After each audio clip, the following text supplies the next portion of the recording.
Good evening, ladies and gentlemen. Welcome to Reference Point. I'm your host, Dave Kocharhook. This evening, I'm very pleased to have a new San Jose City Councilman, Raul Peralez, here to speak with us about his goals and what he's doing here in San Jose, and actually to talk about some of the visions that he and his fellow council members might have for what we can do here in Silicon Valley. So, Councilman, thank you for being here on Reference Point. Thank you, Dave, for having me. I appreciate your coming up for this. So now you started your tenure at the council on the 1st of January here in 2015, right? Yes, yeah, brand new. Brand new. Yeah.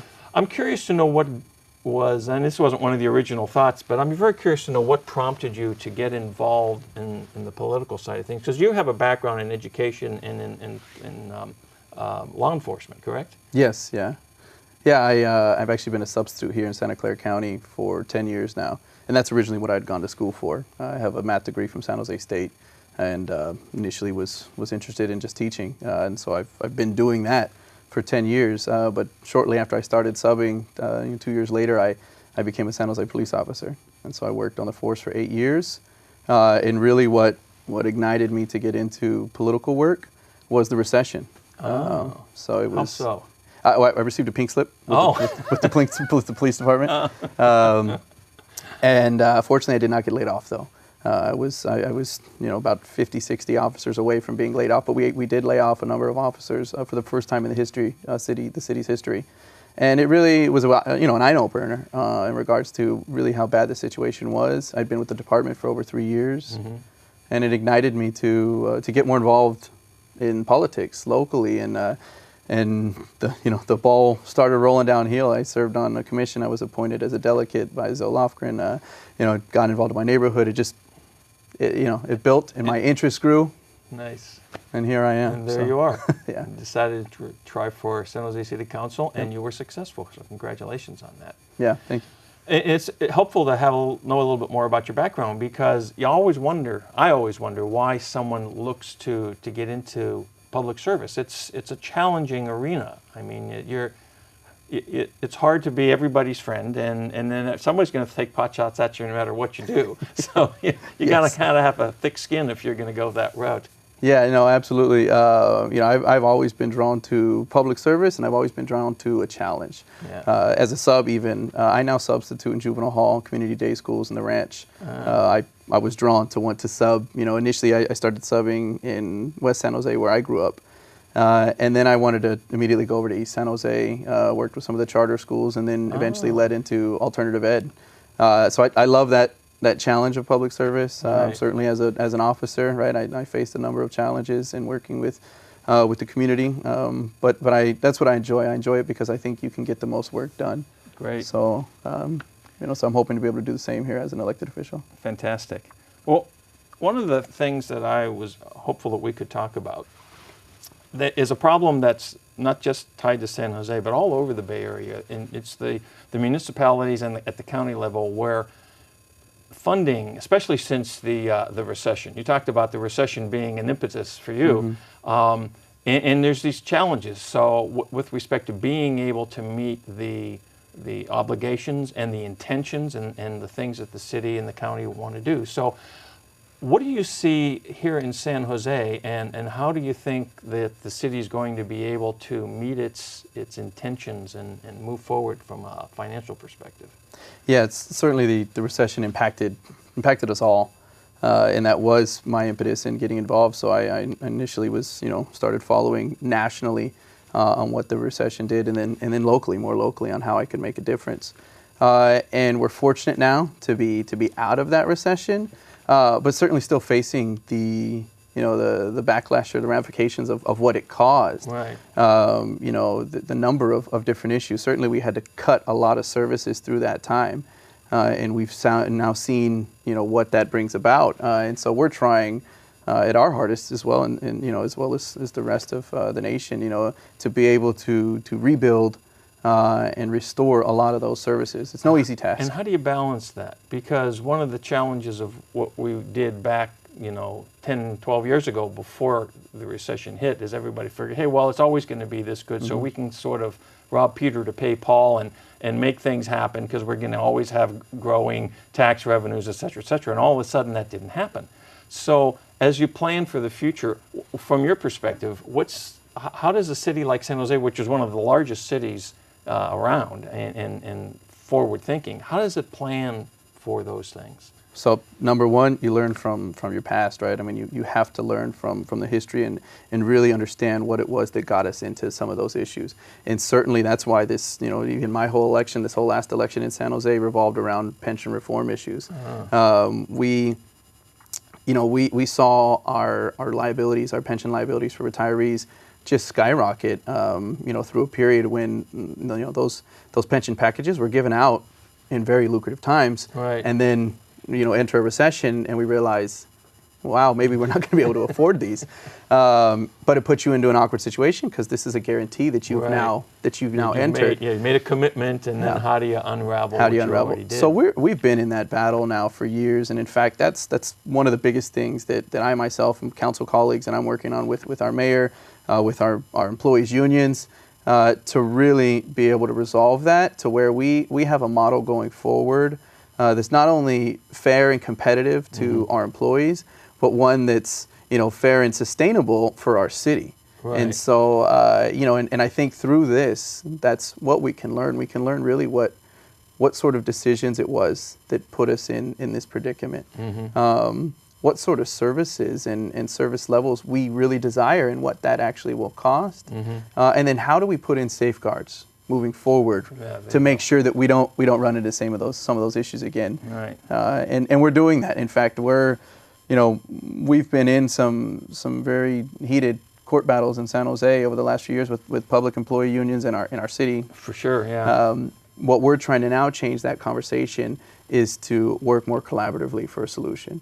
Because certainly sitting around in the courts for 4 years as we have, and potentially another 4 or 5 going forward, that doesn't do anybody any good. You're just arguing. And I always believe that regardless of what the extreme positions are, there is a substantial middle area. There's a substantial amount of opportunity to be able to have a meeting of the minds. A little give and take here and there, but as long as you're just sitting on those extreme points, you're never going to be able to come to any sort of resolution that's workable. And I don't know that in any kind of a scenario like that, anybody's going to be totally happy. I mean, I've spent my career in business and industry and selling software products and other sorts of things. And you come to situations where everybody can live with whatever the final solution is, but no one is 100% happy in most of those types of engagements. And I suppose it's got to be like that in what you're working with as well. Absolutely. There's no way that you can really swing the pendulum one way or another.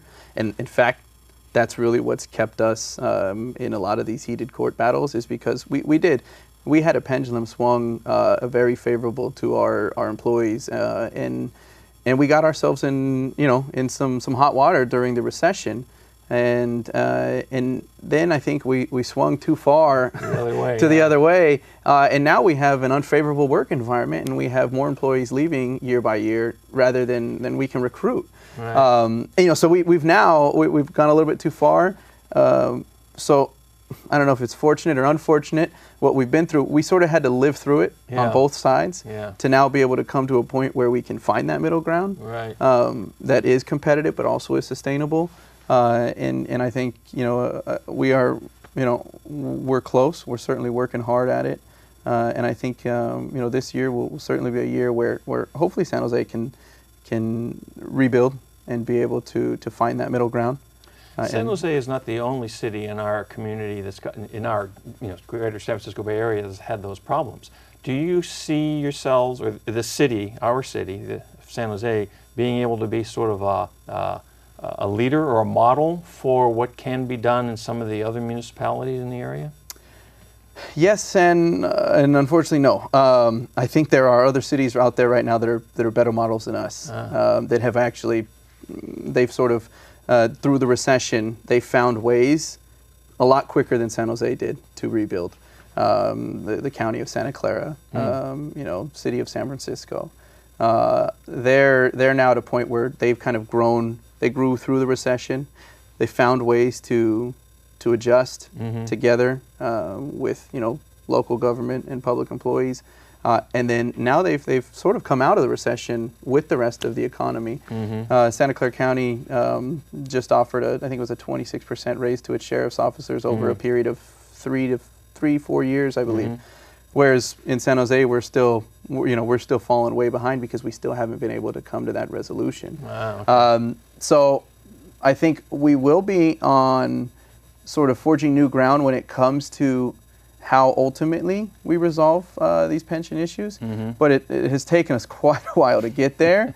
So it's been to the detriment of really our community, right. Which is why and that was a big priority of what I ran on, being myself a public employee for 8 years, being right. a police officer, which was in the news at least one of the what was felt one of the hardest hit, which by no means it was. Our entire city employees workforce was.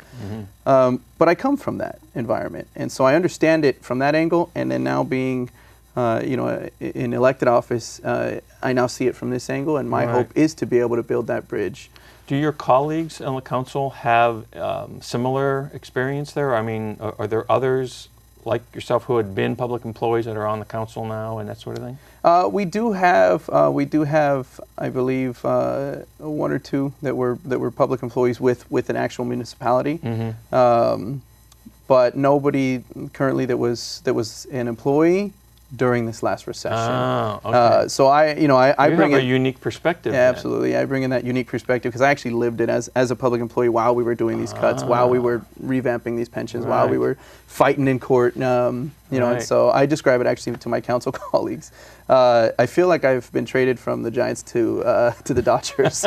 So because I really was part of the public employee unit of the police department right. that was really frustrated with the way that our city handled the recession, and then now I'm on the other side trying to fix this issue. Yeah. So do your interesting. colleagues appreciate the fact that you've got that unique perspective? Yeah, absolutely. It's been it's certainly been an asset, and my colleagues have seen it just right. in the way that I've been able to to just describe sort of what it was like for myself and for my colleagues that I worked with. Right. And really the passion that I bring to the table. I took a giant leap, going into elected office. It was a pretty big pay cut. I lost that pension that officers have. Okay. There's an investment at 10 years. And so I had 8. Right. So I left a lot at the table to be able to come and serve in this position. So my colleagues understand that as well. That really my heart is in rebuilding our city, our infrastructure, our services, and being able to to come out with something that is sustainable. Fantastic. That's exciting. I'm glad to hear that. This actually leads me. What we just talked about leads right into this something else you and I touched on before, just before the show when we were chatting, which is the sustainable development goals and sustainable cities goals and things like that, which is a global initiative that is looking to find ways to continue to improve the scenario, the situations for people in general, okay, and how can local governments look toward things that are sustainabilities, and that doesn't just necessarily mean how we're doing with our ecological stuff. It's like we're going to put an infrastructure in place, like you said, that can create an ongoing positive situation between the cities and the employees and what the constituency, the people that live there need, et cetera, et cetera, our relationships with other municipalities and the rest of the state. And I know that you're very interested in that area, and I'm very interested to get some perspective from you on what you think San Jose can be in way of possibly a leader in the arena. Yeah, absolutely. This was brought to attention actually by one of our mutual friends, Bruce Prevail, and when initially it was brought to my attention, I hadn't seen some of the work that the UN was doing, and in fact, they're going to be adopting these goals, these sustainable development goals, hopefully this September when they meet in New York City, and I look at it very similar to what we had with the human rights doctrine, that where we picked, sort of a topic, and back then with the human rights doctrine, that, ideas that we can all really agree on. This is our focal point. This is our directional needle, right, on where we should be heading as a society. And the UN is now looking at it in a light of sustainable development, but not just sustaining for human beings, but sustaining for entire right, for societies, for humanity, right. for our Earth, for the environment, you name it. And they were talking about education Yep. for everyone, being able to get reasonable education, and having an economic platform that allows people to not have to be living in abject poverty, Yep. and all sorts of other things, and governments that are not suppressive to their peoples and things like that. So there's a lot of things that, if they're in place, then it becomes a situation that can go on, that is sustainable. So from San Jose's perspective, where does San Jose potentially able to fit into this Sustainable Cities initiative? So where we're hoping to fit initially is to be a role model city for being able to, one, adopt and adhere to these goals as we move forward in our development of our city, and the policies that we put forward, that where we are thinking in that mindset, no longer of just a small-minded or just thinking about our city locally, even our county or our state, but thinking globally. Well, San Jose is in the hardest. I mean, this is the focal point for Silicon Valley. I mean, yeah, Google's up here in Mountain View and stuff like that, but I mean, San Jose is that's like the jump-off points, and there's a tremendous amount of global economic activity and technological activity that San Jose is at the center of. So it would seem that San Jose is unique in certain ways as compared to some place like, I don't know, Dallas or Detroit or Baltimore. Yeah, absolutely. And no, not to Dallas, Detroit, or Baltimore. Exactly. But San Jose was recently quoted to be, and I'm blanking on the periodical where it's quoted, but the most diverse city in the United States when you break down Really? out of the most top 100 most populated cities. Right. San Jose had the most diversity when you looked at the statistics of the different ethnicities that live here in the city. We were at the top because we do have so much diversity here. So that also is where we sort of can set ourselves apart, not just in where we're at in being sort of the heart of the Silicon Valley here, but where we are one of the most diverse places to live in the United States. And we do it well. we really do, and we really do have, progressive, sustainable values already in our core, and that's where I think San Jose can serve in these sustainable development goals as an example. Right. One of them is just to highlight some of the things that we've already done. Right. To work more collaboratively. To advocate for for things like combating homelessness or ending homelessness. For fighting for a higher minimum wage. You name it. To this issue that we're dealing with in the pensions. Right. Where we really can show some of how we fit into these sustainable development goals, how we can adopt and adhere to them even further, and then how do we highlight that to where other cities can look to that and say, this is how we can really achieve some of these goals. So you mentioned the diversity that we have in San Jose, and as a councilman, are you seeing that these tremendous different interest groups or whatever, they're not just ethnicities, but they're interest groups or things like that. Is there a reasonable representation for these divergent views on the council? There is actually. We have a very diverse council. I'm really excited with the fact that our council, represents our community. We lack in a few areas. We certainly don't have enough women on our council. But we do have a good representation of our community, not only in ethnicities, but in background of where we come from. Some coming from small business, some coming from tech. Myself coming from public service in the police department. We have those that are immigrants, and my father was an immigrant. Families that really fit different molds, and it's it's exciting to be a part of that type of community. Because you do get different thoughts, you know, and different ways to look at and solve problems. Which I think is extremely important. Yeah. And it sounds like and a key to that is not just allowing someone to express a perspective, but to actually listen to it. Because then if you can take that in, then you can begin to figure out how you might be able to solve a problem from a different perspective rather than 100% your own.